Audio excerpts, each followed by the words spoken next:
Au nom du Père et du Fils et du Saint-Esprit, Amen. la paix soit avec vous. Et avec votre esprit. Frères et sœurs, en ce soir de Noël, en chantant « Venite adoremus », « Venez, adorons », nous nous appelons les uns et les autres à adorer le Seigneur Dieu. Il vient à nous non pas dans l'éclat de sa majesté, non pas entouré d'éclairs pour nous terroriser, il vient à nous dans l'humilité de l'enfant de Bethléem. Et notre adoration vient de notre émerveillement devant la délicatesse de Dieu, devant l'abaissement auquel il consent pour se rendre accessible à nous, pour venir vers nous comme un enfant tend les bras à ceux qui l'entourent. Frères et sœurs, puissions-nous, vous tous ici rassemblés dans cette cathédrale, vous qui vous unissez à nous grâce à la télévision catholique Catéo ou par Radio Notre-Dame, puissions-nous tous ensemble, frères et sœurs, ce soir, raviver notre émerveillement devant le salut que Dieu nous apporte, devant la bonté de Dieu pour nous, et puissions-nous ensuite, après cette messe, aller vers les autres tout au long de l'année, en disant, en chantant, en louant, en témoignant de la beauté et de la bonté de Dieu. Entrons, frères et sœurs, dans cette célébration tout d'abord en reconnaissant que nous avons besoin du Sauveur que Dieu nous donne. Reconnaissons-nous pécheurs et accueillons sa miséricorde. Je confesse à Dieu Tout-Puissant, je reconnais devant mes frères que j'ai péché en pensée, en parole, par action et par omission. Oui, j'ai vraiment péché. C'est pourquoi je supplie la Vierge Marie, les anges et tous les saints, et vous aussi, mes frères, de prier pour moi le Seigneur notre Dieu. Que Dieu Tout-Puissant nous fasse miséricorde, qu'il nous pardonne nos péchés et nous conduise à la vie éternelle.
propter maniam gloriam tuam.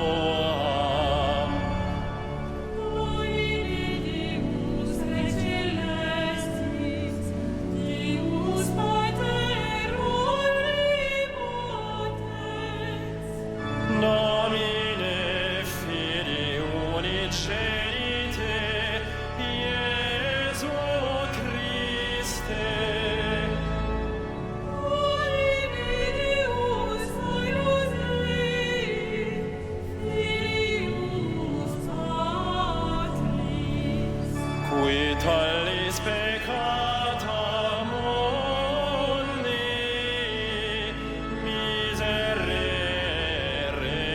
nobis. Qui tulis peccata mundi, suscipiti precationem nostra. Qui sedes ad dexteram Patris, miserere nobis. Maria, tu solus sanctus, Tu solus Dominus,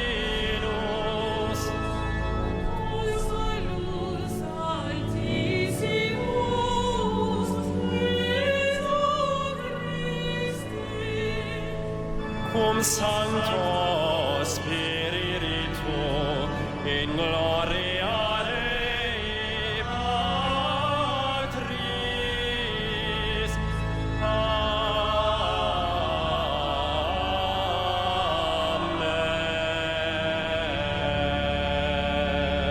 Amen. Prions le Seigneur. Père, toi qui as merveilleusement créé l'homme et plus merveilleusement encore établi sa dignité, fais-nous participer à la divinité de ton Fils, puisqu'il a voulu prendre notre humanité, lui qui règne avec toi et le Saint-Esprit, maintenant et pour les siècles des siècles.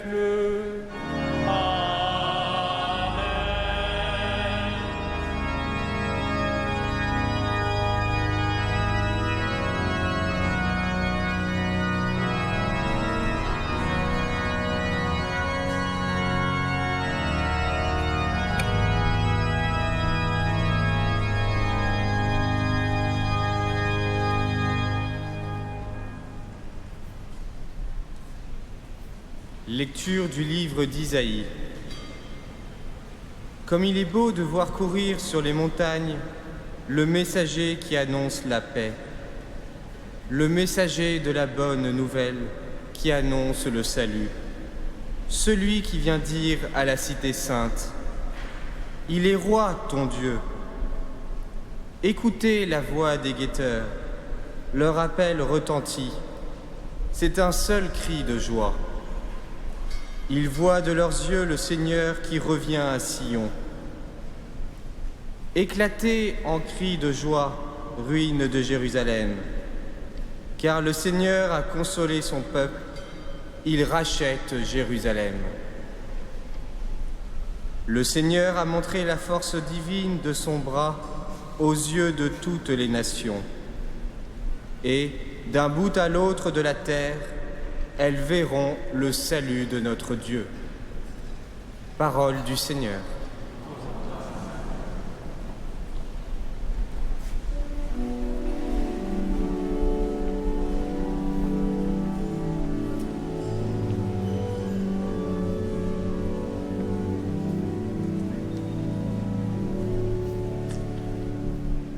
Chantez au Seigneur, terre entière, chantez au Seigneur et bénissez son nom.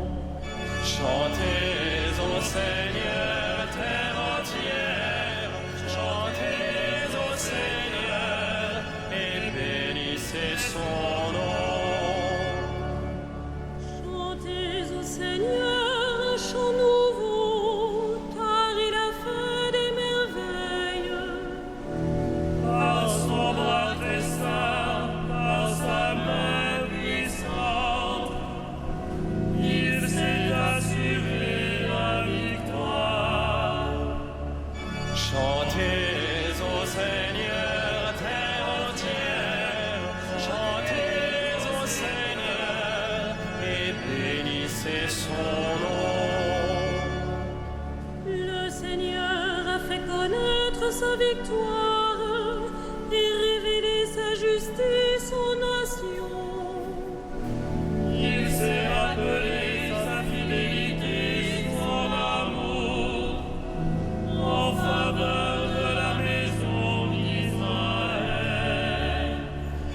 Chantez au Seigneur, terre entière, chantez au Seigneur et bénissez son nom. La terre tout entière a vu la victoire de notre Dieu. Acclamez le Seigneur, terre entière, sonnez, chantez, jouez.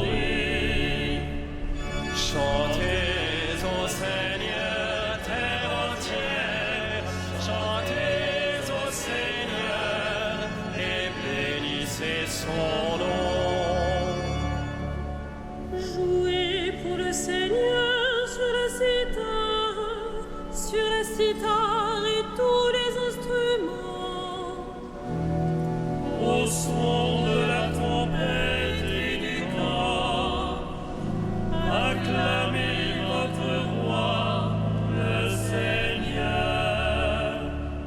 Chantez au Seigneur, terre entière, chantez au Seigneur et bénissez son nom.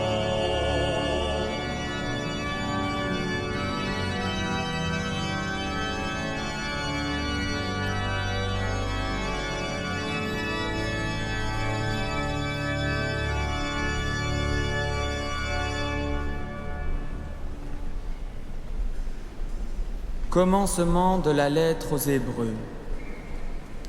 Souvent, dans le passé, Dieu a parlé à nos pères par les prophètes sous des formes fragmentaires et variées. Mais dans les derniers temps, dans ces jours où nous sommes, il nous a parlé par ce Fils qu'il a établi héritier de toutes choses et par qui il a créé les mondes. Reflet resplendissant de la gloire du Père, expression parfaite de son être, ce Fils qui porte toutes choses par sa parole puissante, après avoir accompli la purification des péchés, s'est assis à la droite de la majesté divine au plus haut des cieux, et il est placé bien au-dessus des anges, car il possède par héritage un nom bien plus grand que les leurs. En effet, Dieu n'a jamais dit à un ange « Tu es mon fils, aujourd'hui je t'ai engendré », ou bien encore « Je serai pour lui un père, il sera pour moi un fils ». Au contraire, au moment d'introduire le premier-né dans le monde à venir, il dit que tous les anges de Dieu se prosternent devant lui. Parole du Seigneur.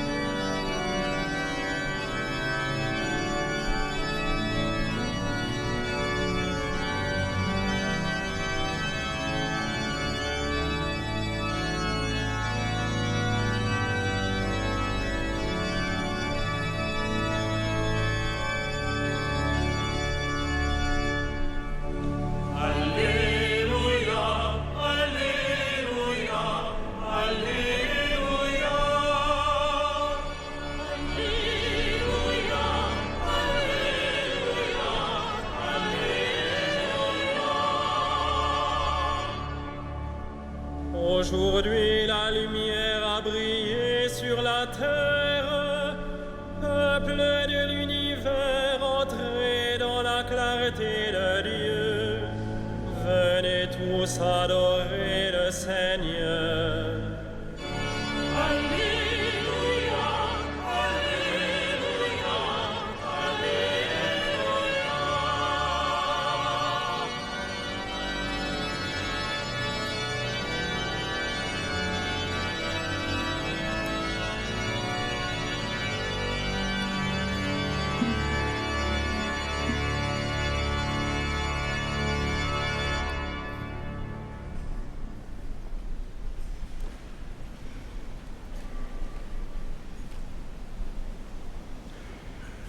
Le Seigneur soit avec vous. Et avec votre esprit. Commencement de l'évangile de Jésus-Christ selon saint Jean. Gloire à toi, Seigneur.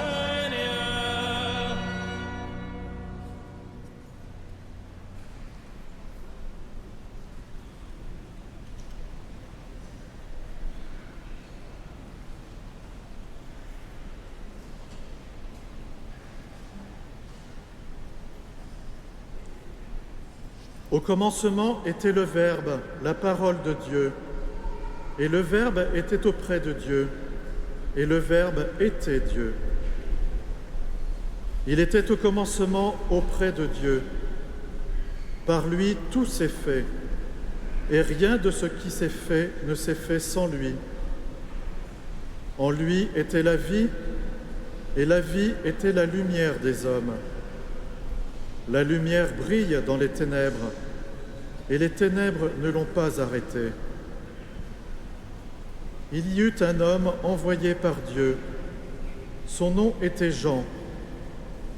Il était venu comme témoin pour rendre témoignage à la lumière, afin que tous croient par lui. Cet homme n'était pas la lumière, mais il était là pour lui rendre témoignage. Le Verbe était la vraie lumière qui éclaire tout homme en venant dans le monde. Il était dans le monde, lui par qui le monde s'était fait, mais le monde ne l'a pas reconnu. Il est venu chez les siens, et les siens ne l'ont pas reçu. Mais tous ceux qui l'ont reçu, ceux qui croient en son nom, il leur a donné de pouvoir devenir enfants de Dieu. Ils ne sont pas nés de la chair et du sang, ni d'une volonté charnelle, ni d'une volonté d'homme. Ils sont nés de Dieu. Et le Verbe s'est fait chair. Il a habité parmi nous. Et nous avons vu sa gloire, la gloire qu'il tient de son Père, comme Fils unique, plein de grâce et de vérité. Jean-Baptiste lui rend témoignage en proclamant « Voici celui dont j'ai dit, lui qui vient derrière moi, il a pris place devant moi, car avant moi il était. » Tous, nous avons eu part à sa plénitude. Nous avons reçu grâce après grâce. Après la loi communiquée par Moïse, la grâce et la vérité sont venues par Jésus-Christ. Dieu, personne ne l'a jamais vu. Le Fils unique qui est dans le sein du Père, c'est lui qui a conduit à le connaître. Acclamons la parole de Dieu. Louange à toi, Seigneur Jésus.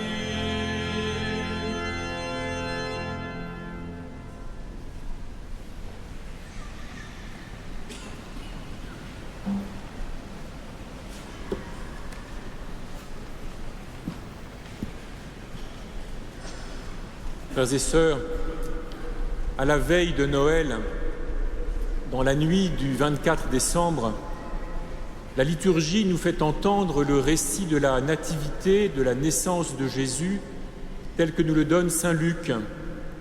On nous y raconte comment Joseph, avec sa femme, est parti de Nazareth jusqu'à Bethléem et comment l'enfant est né là-bas, dans la ville de David, et comment les bergers ont été conduits par les anges pour aller regarder cet enfant-là.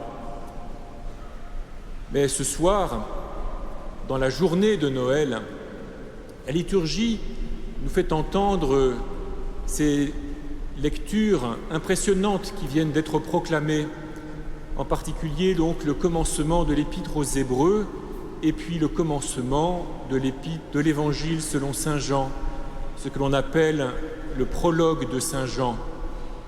Peut-être sommes-nous un peu déroutés, décontenancés par ces paroles si hautes, si élevées de l'évangéliste. Peut-être Nous demandons-nous quel rapport il y a entre l'événement finalement très simple, très facile à se représenter de la naissance à Bethléem dans l'humilité de la crèche, et puis ces grandes affirmations: au commencement était le Verbe, la parole de Dieu.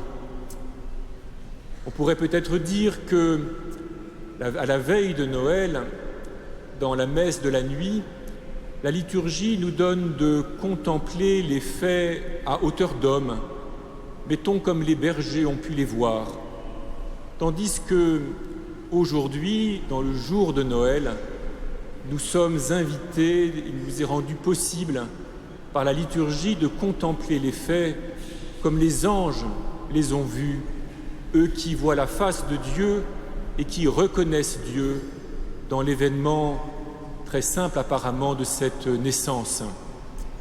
Peut-être parce que, après une journée de travail, notre esprit peut être un peu lent, l'Église a préféré réserver pour la veille au soir le récit tout simple des faits, tandis qu'après une journée de repos, notre esprit est censé être plus leste et nous pouvons peut-être monter vers des hauteurs ou avoir une vue plus pénétrante, si du moins notre repas de ce jour n'a pas trop embrumé notre intelligence et notre capacité d'attention. Mais ne croyons pas, frères et sœurs, que lorsque l'évangéliste nous dit « au commencement était le Verbe », il nous dit des vérités inaccessibles. Vous savez que traditionnellement, on attribue à Saint Jean comme animal, comme symbole, un aigle, parce que pour les anciens, l'aigle était capable de regarder Dieu, en quelque sorte, de regarder le soleil directement, et aussi parce que l'aigle tournoie dans de grandes hauteurs et qu'il a une vue ample de toutes choses. Et c'est bien ce que fait l'évangéliste Jean au début de son évangile. Mais en fait, ce qu'il nous dit et ce que saint Paul, dans l'Épître aux Hébreux, nous dit aussi, tout cela, finalement, peut se dire presque simplement. Ce à quoi les apôtres veulent rendre témoignage, c'est d'abord que, en Jésus, celui qui est né à Bethléem, de Marie, la Vierge de Nazareth, en Jésus, c'est Dieu lui-même qui nous parle. Et c'est à cela que sert le contraste avec saint Jean-Baptiste. Jean-Baptiste est un prophète, il parle au nom de Dieu, il est un porte-parole de Dieu, il dit aux hommes ce que Dieu veut qu'ils leur disent. Il est peut-être le plus grand des prophètes parce qu'il est celui qui annonce immédiatement la présence du Messie, la présence de Jésus là tout proche. Et parce que par sa vie et par sa mort, il est le précurseur de Jésus. Mais il est un homme qui parle au nom de Dieu, qui porte la parole de Dieu, tandis que Jésus est Dieu lui-même qui parle. Jésus est la parole elle-même. Jésus n'est pas un nouveau Moïse qui viendrait apporter quelques précisions à la loi. Il n'est pas un prophète de plus qui viendrait donner des considérations, des réflexions ou des encouragements supplémentaires. Il est la parole totale, définitive, pleine de Dieu, la parole que Dieu veut adresser aux hommes. Et il est impressionnant, frères et sœurs, et important de constater que la parole de Dieu ne vient pas à nous d'abord dans des mots, dans des phrases, dans des explications, dans des exhortations, dans des condamnations, dans des encouragements. Elle vient à nous dans un être humain, dans un enfant. Elle vient à nous dans un homme. La parole s'est faite chair. Parce que la parole de Dieu n'est pas d'abord une succession de mots, de phrases, d'explications, d'encouragements, de commandements. La parole de Dieu est d'abord une présence par laquelle Dieu s'exprime tout entier et nous exprime tout entier ce qu'il a à nous dire. Dans Jésus, l'enfant couché dans la mangeoire à Bethléem, nous contemplons toute l'expression pleine et entière sans reste de ce que Dieu veut dire aux hommes de tous les temps et à chaque homme en particulier, de même que en Jésus crucifié plus tard ou en Jésus couché dans le tombeau, nous recevons aussi la parole pleine et entière que Dieu veut adresser à tous les hommes et à chaque homme en particulier. Dieu nous parle, comme le dit saint Paul dans l'Épître aux Hébreux, il a parlé de bien des manières par les prophètes, de manière fragmentaire et variée, mais voilà que, en Jésus, le Verbe, la parole faite chair, il nous dit tout ce qu'il a à nous dire, il exprime en Jésus, par l'être de Jésus et par l'action de Jésus, par l'être de Jésus et par les actes de Jésus, tout ce qu'il a à nous dire, à jamais, à tous et à chacun. Et cette parole, comme toute parole, elle nous est adressée pour que nous l'accueillions, pour que nous consentions à la recevoir, pour que nous acceptions de la laisser pénétrer nos esprits, nos cœurs, nos libertés et y porter son fruit. C'est le grand défi devant lequel nous sommes. Mais alors, frères et sœurs, s'ouvre à nous une deuxième profondeur du mystère. Si Dieu nous parle ainsi en Jésus, si Jésus est la parole totale de Dieu, c'est que en Dieu éternellement, il y a une parole, il y a une expression, il y a un échange, il y a une communication. Jésus qui vient à nous n'est pas un messager de Dieu, il n'est pas simplement un serviteur de Dieu, il n'est pas même un ange qui viendrait nous parler au nom de Dieu, il est Dieu lui-même, il est Dieu au sens le plus plein. Nul moins que Dieu ne nous vient en Jésus. C'est ce que nous confessons lorsque tous ensemble dans la profession de foi nous disons qu'il est consubstantiel au Père ou de même nature que le Père. Dieu éternellement est en lui-même échange, communication, et en Jésus, il vient nous dire tout ce qu'il a à nous dire, et ce qu'il a à nous dire, c'est tout lui-même. Tout ce qu'il est, il veut que ce soit tout entier pour nous. C'est pourquoi, aussi bien l'évangéliste Jean que Paul dans l'Épître aux Hébreux parlent successivement de la parole et du Fils. Alors, frères et sœurs, nous pouvons entendre une autre phrase décisive de ce prologue de Jean, lorsque l'apôtre nous dit « Par lui tout s'est fait, en lui était la vie, et la vie était la lumière des hommes. » Notre expression, notre expérience, frères et sœurs, c'est que la vie n'est pas toujours lumière, c'est que la vie est toujours plus ou moins rongée par la mort ou à gagner sur la mort, de même que le bien est toujours plus ou moins rongé par le mal ou à gagner sur le mal, et parfois nous avons l'impression que c'est le mal qui l'emporte, de même que la bonté est toujours, que ce soit dans l'histoire des hommes ou bien dans notre cœur à chacun, plus ou moins rongée par la méchanceté. Mais l'apôtre, qui voit les choses en Dieu comme l'aigle, ose nous dire en lui était la vie, dans la parole de Dieu était la vie, et la vie était la lumière des hommes. Nous savons bien, par les multiples sciences que les capacités de notre intelligence données par le Créateur nous permettent de développer, nous savons bien comment notre cosmos est venu à l'existence, par quelle convulsion cosmique. Nous savons bien comme l'histoire des hommes est faite de bouleversements, de déchirements, de violences, de brutalité, mais aussi de beaux projets, de belles constructions, de rêves qui se réalisent. Nous savons bien tout cela.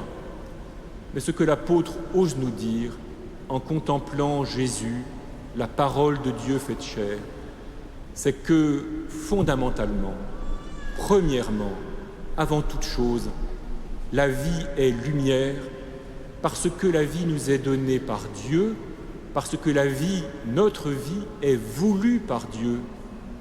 La parole, dans la parole était la vie, parce que nous n'arrivons pas à l'existence par hasard, nous n'arrivons pas à l'existence comme le fruit de convulsions cosmiques. Nous ne sommes pas, chacun d'entre nous sur Terre, uniquement par le fait de toutes sortes de hasards, de rencontres, de nos parents, de nos aïeux, des sociétés qui nous portent. Nous sommes tous et chacun voulus par Dieu, désirés par lui, nommés par lui éternellement, et le Verbe se fait chair en Jésus. La parole de Dieu vient à nous en Jésus pour rendre cela de nouveau perceptible à nous, malgré le péché et les forces de la mort. Il vient précisément, la parole de Dieu se fait chair, pour être au milieu de nous un principe de vie renouvelé, pour que nous puissions oser croire que nous ne sommes pas seulement le fruit du hasard et de la nécessité, que nous ne sommes même pas simplement le fruit de la rencontre de nos parents et peut-être encore moins du projet de nos parents. Nous ne sommes pas non plus simplement le résultat de nos œuvres à nous, de ce que nous construisons, de ce que nous faisons, de ce que nous réussissons ou de ce que nous manquons, mais nous sommes fondamentalement, plus fondamentalement encore chacun, portés, soutenus par le nom que Dieu nous donne, par la parole de Dieu qui veut chacun de nous et qui vient en Jésus, dans sa naissance et jusqu'à sa mort, nous chercher, nous retrouver, nous rejoindre depuis notre naissance jusqu'à notre mort, pour que nous puissions de nouveau vivre à partir de cette parole de Dieu qui nous appelle à l'existence. Alors, frères et sœurs, si l'Église célèbre, si les chrétiens célèbrent chaque année Noël, ce n'est pas simplement pour s'émouvoir devant le souvenir d'un petit enfant pauvre. Toute naissance est pleine d'émotions et il est toujours réjouissant de célébrer les anniversaires. Mais beaucoup plus profondément, si nous célébrons Noël chaque année, c'est pour nous remettre devant cette formidable bonne nouvelle, cette formidable révélation que ce qui suscite notre existence, c'est la parole de Dieu, et que cette parole de Dieu, ce dessein de Dieu, cette volonté de Dieu, n'est rien de moins que l'expression de Dieu lui-même. Elle n'est pas une chose que Dieu produirait, elle est Dieu lui-même qui veut nous faire participer à sa propre vie, qui veut s'exprimer pour nous et en nous, pour que nous puissions communier avec lui dans la vie. Alors osons, frères et sœurs, contempler le Seigneur Jésus. Il est plus facile de contempler la parole faite chair à Bethléem, couchée dans la mangeoire, que de la contempler sur la croix ou dans le tombeau à Jérusalem.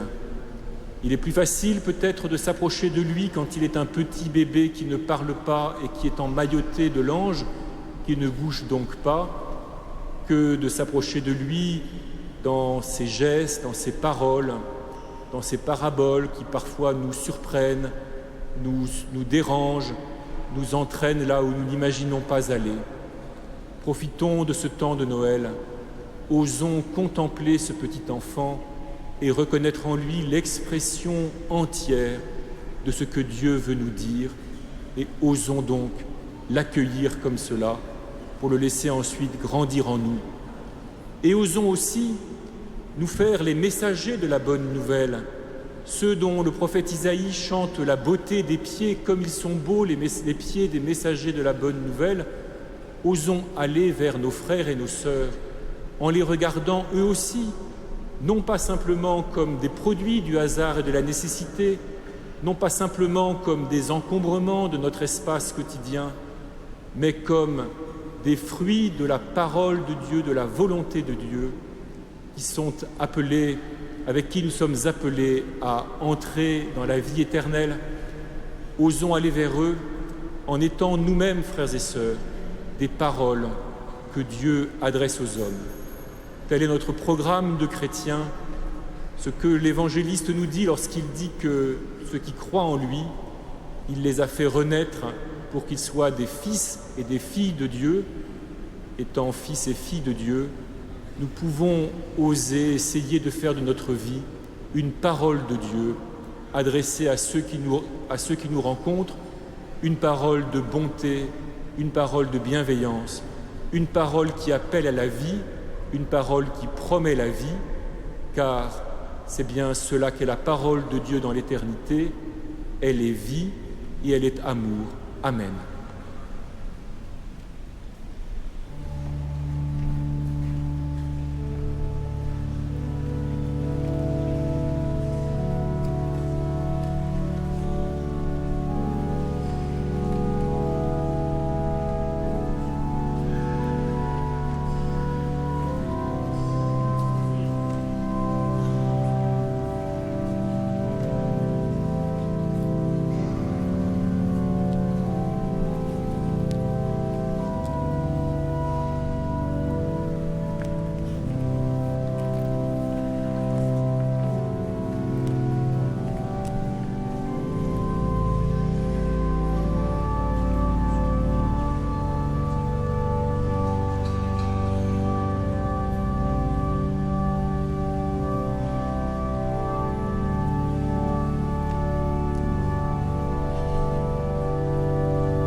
Credo in unum Deum.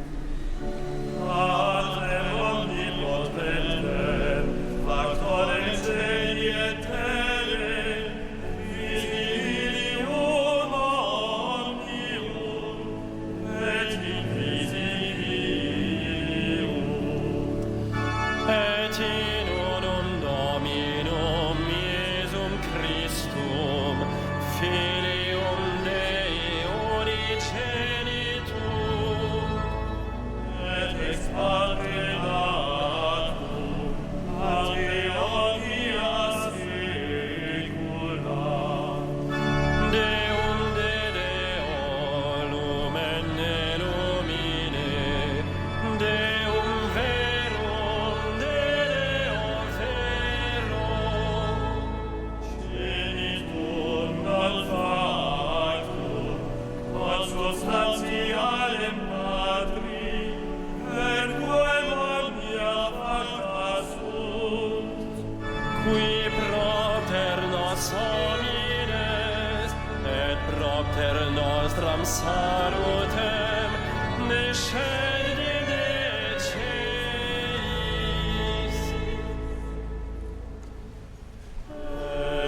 Et incarnatus est,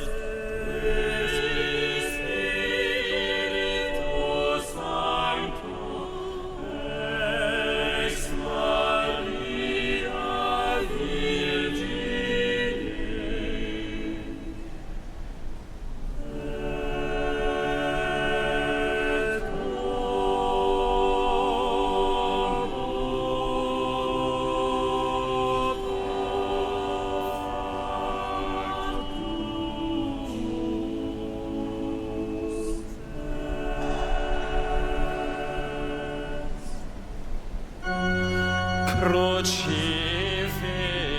Crucifixus et siam pro nobis sub Pontio Pilato passus et sepultus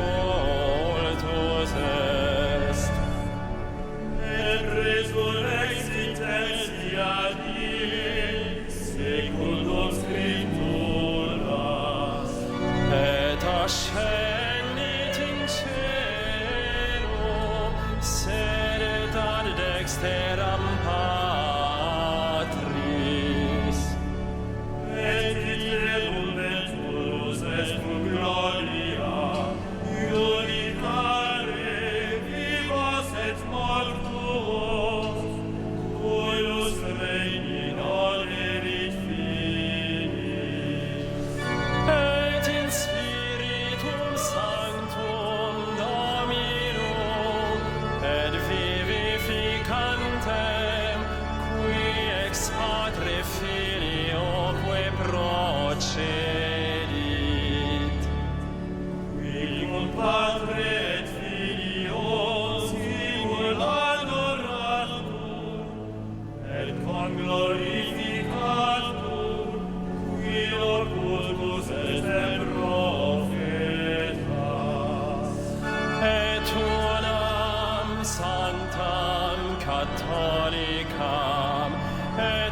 apostolicam ecclesiam,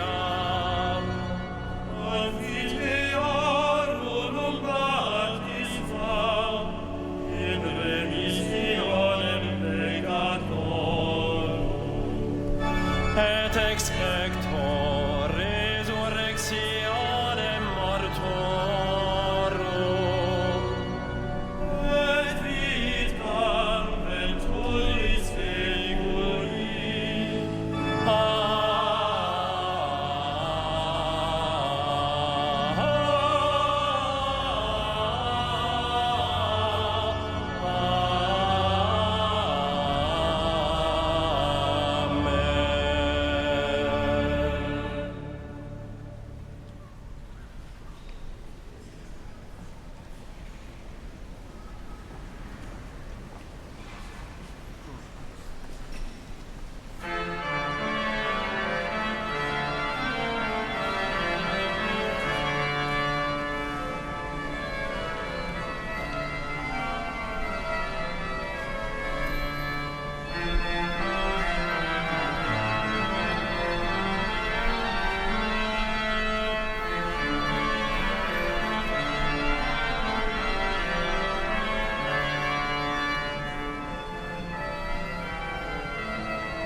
Prions ensemble au moment d'offrir le sacrifice de toute l'Église.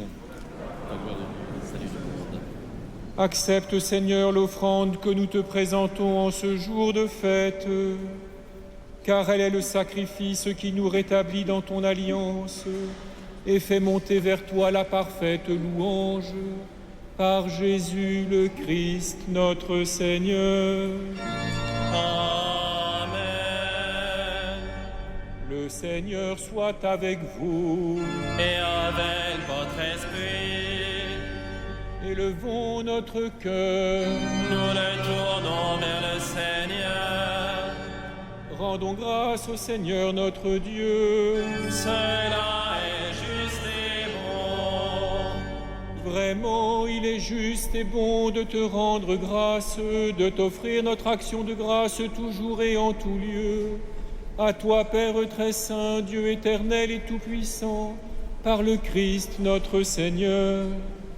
En lui s'accomplit en ce jour l'échange merveilleux où nous sommes régénérés. Lorsque ton Fils prend la condition de l'homme, la nature humaine en reçoit une incomparable noblesse. Il devient tellement l'un de nous que nous devenons éternels. C'est pourquoi, avec les anges et les archanges, avec les puissances d'en haut et tous les esprits bienheureux, nous chantons l'hymne de ta gloire et sans fin nous proclamons.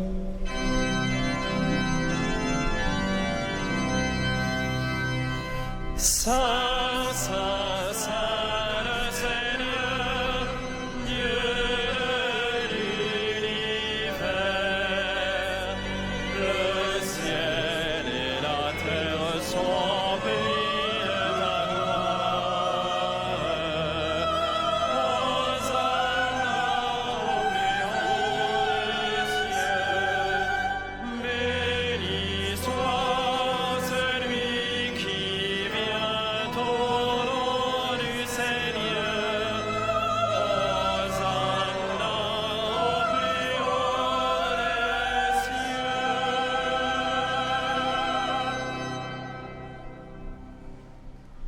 Tu es vraiment saint, Dieu de l'univers, et toute la création proclame ta louange, car c'est toi qui donnes la vie, c'est toi qui sanctifies toutes choses par ton Fils Jésus-Christ notre Seigneur, avec la puissance de l'Esprit Saint, et tu ne cesses de rassembler ton peuple, afin qu'il te présente partout dans le monde une offrande pure.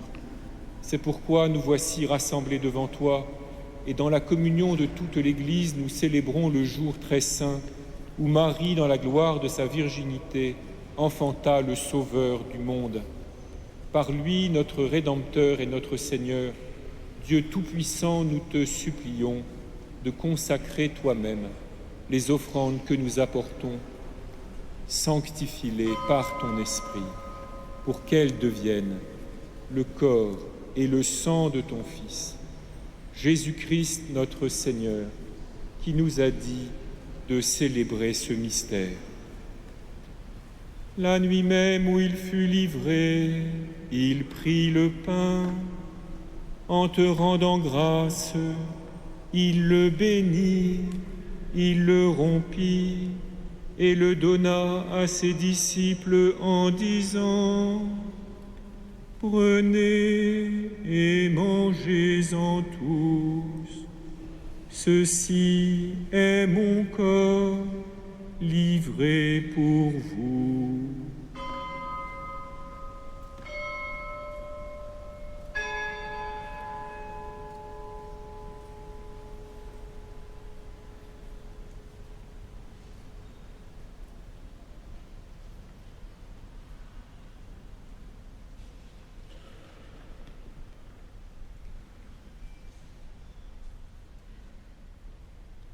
De même, à la fin du repas, il prit la coupe.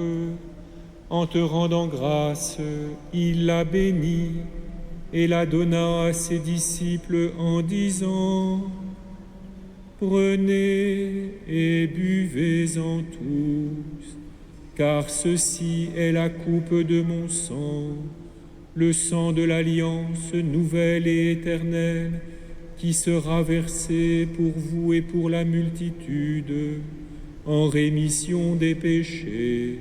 Vous ferez cela en mémoire de moi.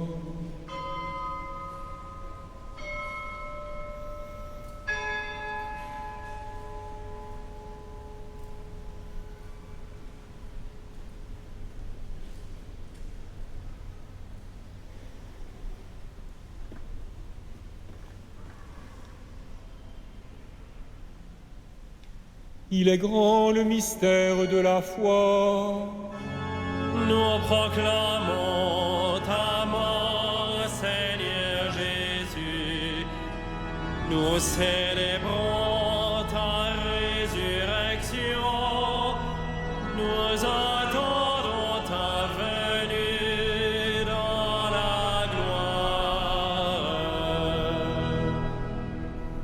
En faisant mémoire de ton Fils, de sa passion qui nous sauve, de sa glorieuse résurrection et de son ascension dans le ciel, alors que nous attendons son dernier avènement, nous présentons cette offrande vivante et sainte pour te rendre grâce.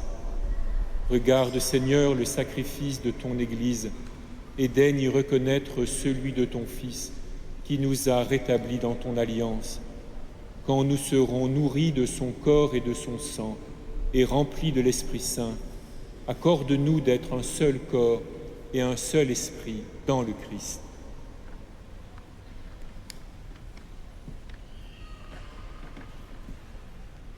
Que Él nos transforme en ofrenda permanente para que gocemos de tu heredad junto con tus elegidos, con María, la Virgen Madre de Dios, San José, su esposo, los apóstoles y los mártires, y todos los santos por cuya intercesión confiamos obtener siempre tu ayuda.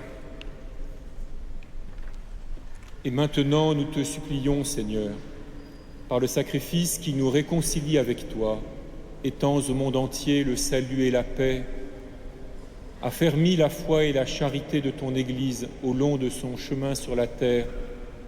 Veille sur ton serviteur, le pape François, et notre évêque André, l'ensemble des évêques, les prêtres, les diacres et tout le peuple des rachetés. Écoute les prières de ta famille assemblée devant toi et ramène à toi, Père très aimant, tous tes enfants dispersés. Pour nos frères défunts, pour les hommes qui ont quitté ce monde et dont tu connais la droiture, nous te prions. Reçois-les dans ton royaume, où nous espérons être comblés de ta gloire, tous ensemble et pour l'éternité, par le Christ notre Seigneur, par qui tu donnes au monde toute grâce et tout bien. Par lui, avec lui et en lui. Amen. À toi, Dieu le Père Tout-Puissant, dans l'unité du Saint-Esprit. Amen. Tout honneur et toute gloire pour les siècles des siècles. Amen.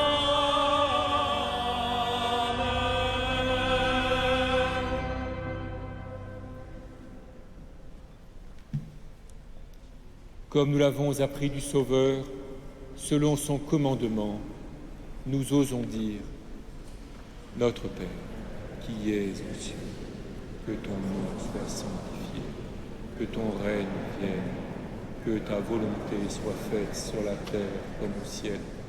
Donne-nous aujourd'hui notre pain de ce jour. Pardonne-nous nos offenses, comme nous pardonnons aussi à ceux qui nous ont offensés. Et ne nous soumets pas à la tentation, mais délivre-nous du mal. Délivre-nous de tout mal, Seigneur, et donne la paix à notre temps. Par ta miséricorde, libère-nous du péché, rassure-nous devant les épreuves. En cette vie où nous espérons le bonheur que tu promets et l'avènement de Jésus-Christ, notre Sauveur.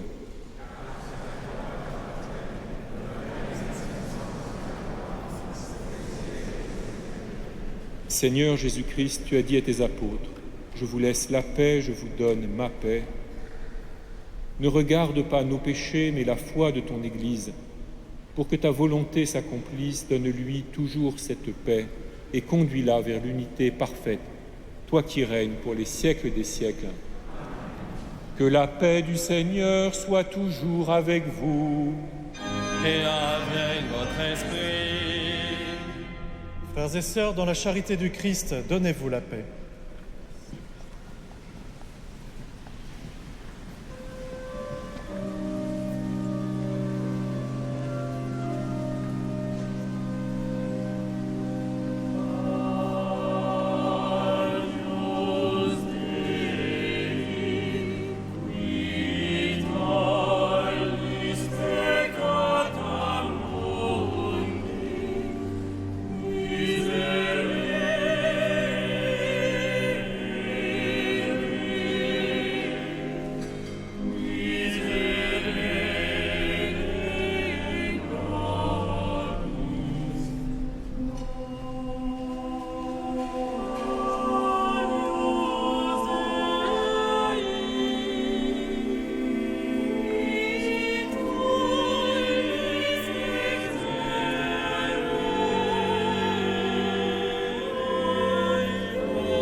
Heureux les invités au repas du Seigneur.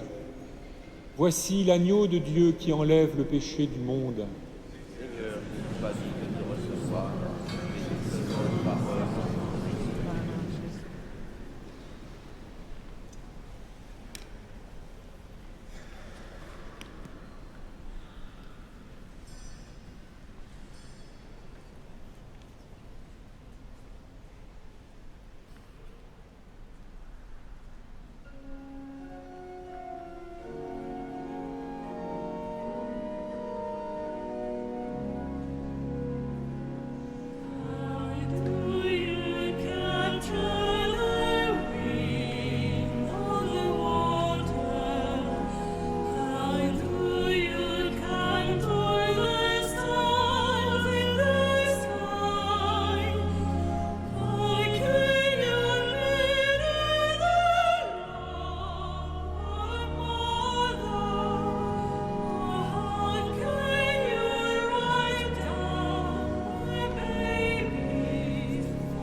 Frères et sœurs bien-aimés, quelques informations pour ce temps de la Nativité. Tout d'abord, ce soir, après cette messe, vous pourrez jusqu'à 20h45 visiter notre crèche. Il en sera de même d'ailleurs jeudi, vendredi et samedi. Jeudi 26 décembre à 19h, adoration du Saint-Sacrement. Et vendredi 27 décembre à 19h, ostension de la Sainte Couronne d'Épines. Notez également, si vous voulez bien, mercredi 1er janvier, ce sera la journée mondiale pour la paix. Et dans ce cadre-là, comme chaque année, nous accueillerons la marche pour la paix organisée par la communauté Sant'Egidio, qui sera accueillie ici à 17h. Il prendra part à la célébration des vêpres ensuite et à la messe du soir. Vendredi 3 janvier, Sainte Geneviève, mais c'est aussi le premier vendredi du mois, vénération de la Sainte Couronne d'Épines à 15h. Lundi 6 janvier 2014, nous accueillerons ici pour le soir la messe du congrès des recteurs de la cathédrale, Et à cette occasion-là, nous inaugurerons l'exposition du tapis monumental du chœur de Notre-Dame, que nous avons épousseté, nettoyé, ressorti depuis 30 ans qu'on ne l'ait pas revu. 200 mètres carrés dans la nef. Et donc l'exposition sera inaugurée le lundi 6 janvier vers 20h30 par Monseigneur Jérôme Beau, évêque auxiliaire de Paris. Par ailleurs, le lundi 30 décembre à 20h30, concert à Notre-Dame Puer Natus Est. Il s'agit de chants grégoriens du temps de Noël, sous la direction de Sylvain Dieudonné. Vous pouvez prendre des places à l'accueil ces jours-ci. Nous pouvons donc terminer maintenant notre prière, nous mettons debout, avec Monseigneur Éric de Moulin-Beaufort, évêque auxiliaire et vicaire général du diocèse de Paris.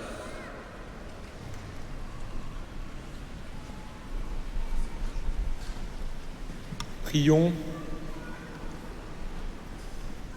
Nous t'en prions, Dieu notre Père, puisque le Sauveur du monde, en naissant aujourd'hui, nous a fait naître à la vie divine, qu'il nous donne aussi l'immortalité, lui qui règne pour les siècles des siècles.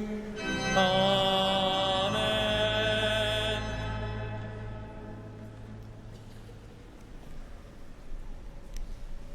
Frères et sœurs, je voudrais en votre nom remercier tous ceux qui, dans cette cathédrale, ont contribué aux célébrations de Noël, les sacristains, les chanteurs de la maîtrise, les organistes, les gardiens, les bénévoles qui assurent l'accueil et beaucoup d'autres tâches, et bien sûr aussi les prêtres affectés au service de cette cathédrale. Ce sont des jours importants et chargés en même temps, et je les remercie beaucoup pour tout le travail qu'ils font, et comme au moment de chaque grande fête. En demandant maintenant à Dieu de vous bénir, frères et sœurs, je lui demande de vous fortifier dans la foi, mais je lui demande aussi que cette bénédiction s'étende à tous les membres souffrant de vos familles. Le Seigneur soit avec vous. Et avec votre esprit. Dans son amour infini, Dieu a donné son Fils au monde pour en dissiper les ténèbres. Par le mystère de la nativité du Christ, il a fait resplendir ce jour béni. Qu'il vous sauve de l'aveuglement du péché et qu'il ouvre vos yeux à sa lumière. Amen. Il a voulu que les bergers reçoivent d'un ange l'annonce d'une grande joie pour tout le peuple. Qu'il mette en vos cœurs cette même joie, qu'il vous prenne comme messager de sa bonne nouvelle. Aujourd'hui, il vous est né un sauveur. Amen. Par l'incarnation de son Fils, il a scellé l'alliance du ciel et de la terre. Qu'il vous donne sa paix, qu'il vous tienne en sa bienveillance, qu'il vous unisse dès maintenant à l'Église du ciel. Amen.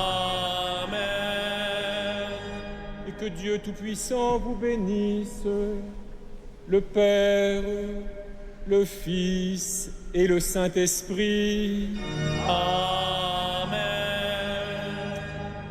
Je voulais dire aussi, frères et sœurs, que j'ai eu la joie de célébrer cette messe avec un jeune prêtre vénézuélien en études à Rome et en visite à Paris, qui a été ordonné prêtre il y a 6 mois.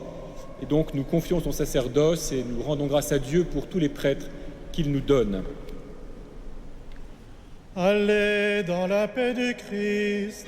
Nous rendons grâce à Dieu.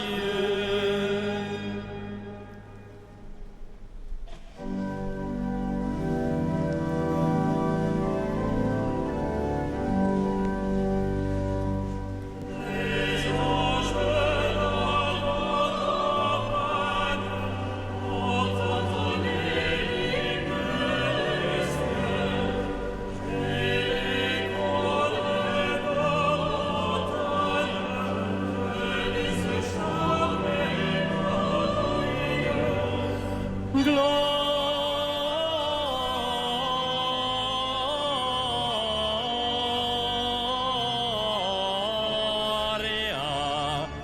in excelsis Deo. Gloria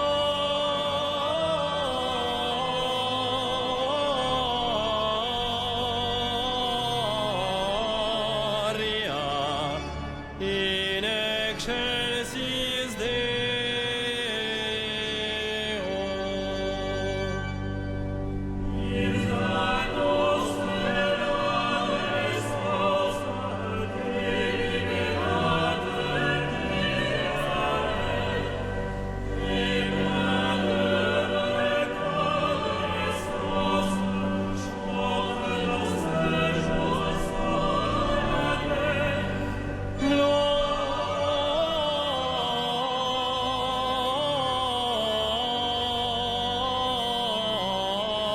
Gloria in excelsis Deo. Gloria